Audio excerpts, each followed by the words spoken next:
Well, John's Island is growing by leaps and bounds, making it a destination for new restaurants like this one. We're at Minero here, and I am standing with, I've managed to snag Shamil Velazquez out of the kitchen to show us what their menu is all about. Thank you so much for having us here. Absolutely. What have you just pulled out of the fryer? Oh, we just pulled out our catfish that have been breaded in our masa. Oh, it's beautiful. So how Thank does you. this get put together? Absolutely. So we'll be making our catfish taco today with North Carolina catfish. For that, we have our corn tortillas we've made in the kitchen using local corn. Let's put one together. Yeah, I'd love to see this. So for this catfish itself, here we have our house-made tortilla. Got a little base down, right? Beautiful. For that base itself, we're gonna grab a little bit of green tomato tartar sauce, all right? Pretty much some fresh cilantro in there. A little bit of mayonnaise, Dukes, of course. And on top of that, you have your green tomato and some spring onions. We're gonna put a little bit on there. Nobody likes a dry taco, right? So make it healthy. So it makes it kind of tart.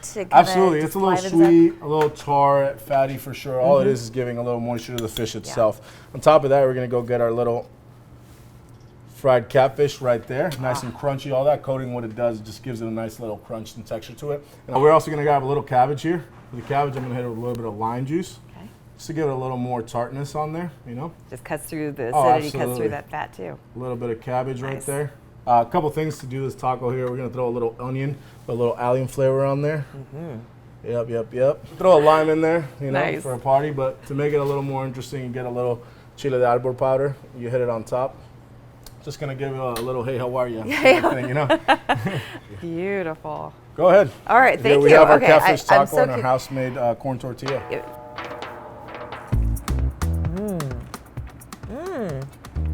I was not expecting to feel that crunch when I bit into that taco. Nice. That is so good. Thank you. That's definitely the masa itself. It gives that nice crunch. It's unique. Having a fresh tortilla, it's not something common here in the South. And we do pride ourselves in making our tortillas in-house every single morning. We're grinding our corn from Marsh Hen Mills. And this corn itself, we nixtamalize it. And by that I mean that we add cal to it, or calcium hydroxide if you will. And what that does is it allows the corn to be more pliable and a lot more tender as well.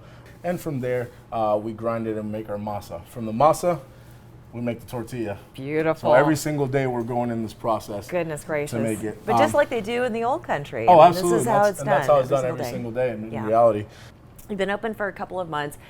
You are now adding 7 days a week. Correct. To the kitchen. Correct. So what is next for Minero beyond this? For us, definitely it's going to be on the weekends, opening up for brunch. That's the next step on there, and then we're very appreciative of the local community in Johns Island accepting us and definitely showing us some love every single day. We have a good line out the door. And the drinks are also beautiful and big and bountiful. And there you go. And so what is this? That's our margarita extra, right? You got a little shot on the side, coronita on the inside, and then a margarita. So. And these boots, they're actually made for drinking. Well, thank you so much for putting together this wonderful feast for us. Again, you got to come out to Johns Island. Minero's where it's at. Fresh tortillas, you can't be beat. Thank you again for having us. Thank you for having me. That's it for us. We'll see you again next time.